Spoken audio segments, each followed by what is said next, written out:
So, by now, you've probably heard that Kevin McCarthy has been removed as House Speaker in a historic vote, as NBC News reports. Because a handful of conservatives, MAGA Republicans led by Matt Gaetz, ousted McCarthy by teaming up with Democrats, of course. And, there have been different reactions, of course, from various different political commentators, some of which I think are right, and some of whom I think are dead wrong. So people that I think are right, for example, include YouTuber and commentator Tim Pool, who of course made a full video about it earlier today, explaining why this is a victory for the Freedom Faction within Congress. And then of course there's other people like Ben Shapiro, who I gotta say honestly are dead wrong. They honestly are. They're honestly, he and many other, neocon Republicans are dead wrong about this. And Tim is about to set the record straight and explain why people like Ben are wrong. It's just that simple. So, go ahead and listen to this. I want to say bravo to Matt Gaetz and the other Republicans who stood firm and pushed back against a corrupt machine.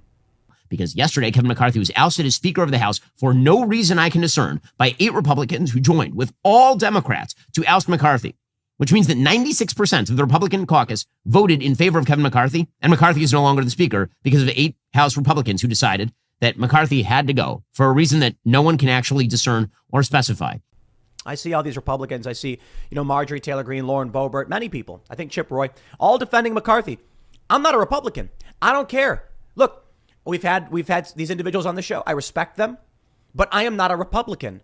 What I see here, and a big difference that should be something that needs to be understood by so many of these people, is that when I look to what Matt Gaetz is doing, that more closely represents how I feel about politics than what the Republican Party does.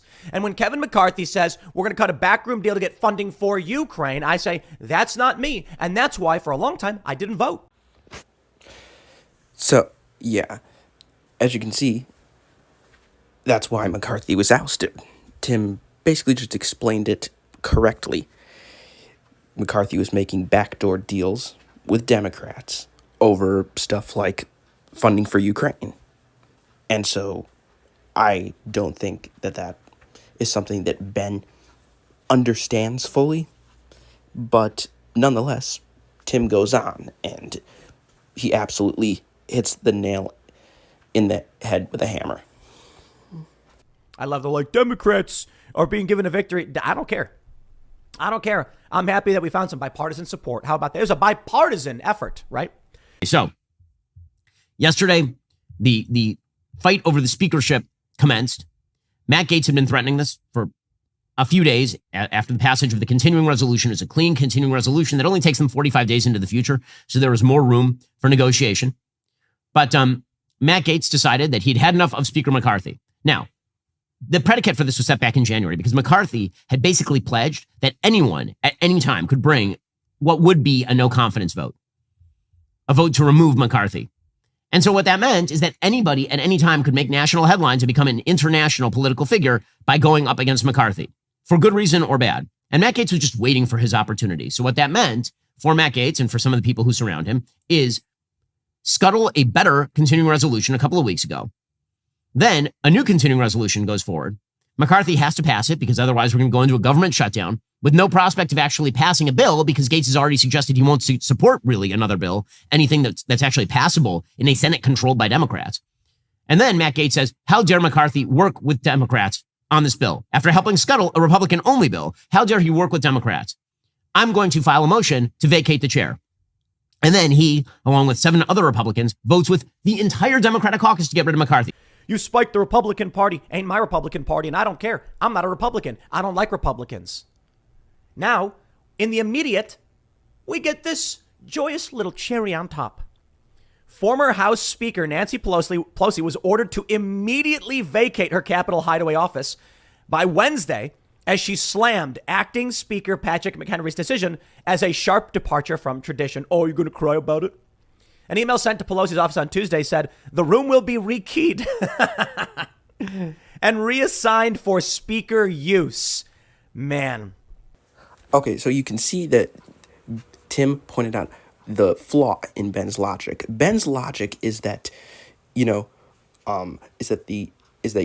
Gaetz essentially spiked the Republican Party, and that, he betrayed the fellow Republicans and sided with the Democrats on this one. However, one thing that Ben apparently doesn't recognize that Tim does is that if you're voting on principle when it comes to these, spending bills and these budgets, at the end of the day,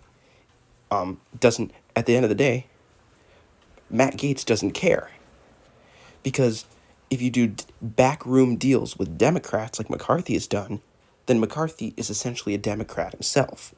And so there's the flaw in Ben's logic. But, nonetheless, Tim keeps going on. Matt Gaetz, even if you want to call this obstruction of what Matt Gaetz is doing, obstruction is better than Republicans working secret backroom deals with Democrats. So just to get the logic here, Matt Gaetz is very, very angry that a majority of Republicans voted with some Democrats to pass a continuing resolution. That only happened because Matt Gaetz and his crew decided not to vote for a Republican-only version of the continuing resolution a couple of weeks ago. And now he and his friends voted with all Democrats in order to oust McCarthy. So it's bad to side with Democrats. Very, very bad to side, unless you're ousting your own speaker. That's a hell of a strategy. And it makes no sense unless what you actually believe is that this has nothing to do with strengthening the Republican caucus or making the House more conservative. It makes sense if what you believe is that it's really about grandstanding and getting headlines and raising money and sending out text messages. Then it makes some sense. This is what happens. Many post-liberals, moderate, centrist, left-leaning, or whatever, hear this negotiation from the anti-establishment wing of the Republican Party, and the Republican Party is all about it. And they say to people like me, lend us your support. I see Matt Gaetz fighting against Kevin McCarthy for speakership, saying we want guarantees and protections. And I said, that's what I want to hear. Because it's me and it's you, right? Many of us who are moderate, right-leaning, left-leaning, not always, super on one side, not tribalist to an extreme degree, very anti-establishment, very anti-woke. And they're trying to convince us to support the machine. I know that many of you who watch, I've spoken with many of you, were more in the camp of I'm not voting, screw this, I'm out. I know that when I went to Trump rallies in 2015 and 16, people said, I've never voted before. The machine doesn't represent me. Now, finally, there is something happening that feels like we are getting a chance. So again, what I see is the Republicans are corrupt, the Democrats are corrupt, and Matt Gaetz more so represents us, the regular, moderate, normal person in this country, which is, in my opinion, the majority. Yeah. So as you can see, Tim just took a baseball bat and swung it right at Ben and absolutely destroyed him, absolutely beat him to death with it, because that's what Tim recognizes. He's just more red-pilled these days. He's more red-pilled than Ben. I'm sorry, Ben. You've said some very correct things, but you're dead wrong on this one. You're just dead wrong. Yeah. Keep playing ball, Tim. They're trying to make the argument that Matt Gaetz is only doing this because he's under investigation, which I call BS. I think they're investigating him because he's standing up to them. Because if Matt Gaetz really was concerned about being investigated, he would play ball. He would say, I will steer the MAGA Republican types and the Freedom Caucus people. I will steer them and negotiate on your behalf if you lay off. And I wonder how many members of Congress have decided to side with McCarthy because they have no spine, because they much prefer to play ball because they're scared of what comes next. Yeah, they've accused Matt of some of the most egregious, insane things that turn out to be all fake, all false, blackmail and otherwise.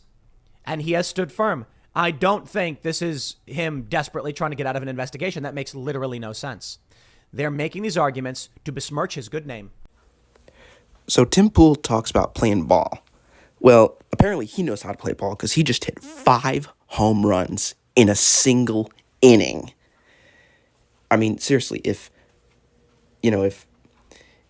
If Ben had a baseball team in the outfield, they would have had to surrender. It would have been mercy rule by now. Yeah. I don't know. Keep playing, Tim. Maybe you'll get to the World Series.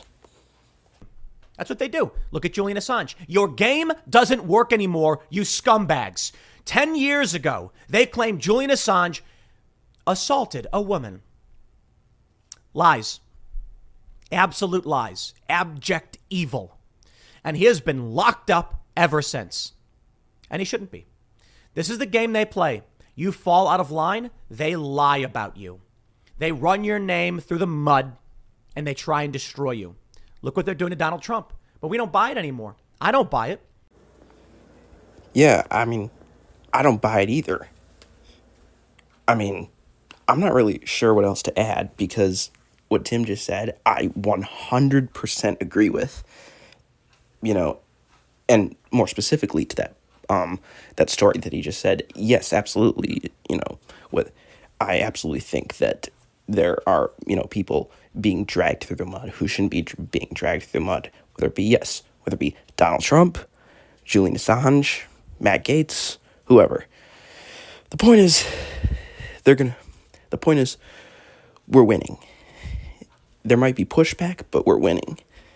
And I'm not really sure who is going to come out on top, but this isn't going to be a cakewalk for the establishment. They're going to have to fight tooth and nail if they want to come out on top. Like, we're not going down without a fight. So, Tim, keep doing what you're doing. Ben, you gotta shape up and start acting your age. Otherwise, you'll get left behind. I'm sorry, man. You'll get left behind. It's just that simple. So that's about all for this segment tonight. And I don't know. See you next time, whenever that may be.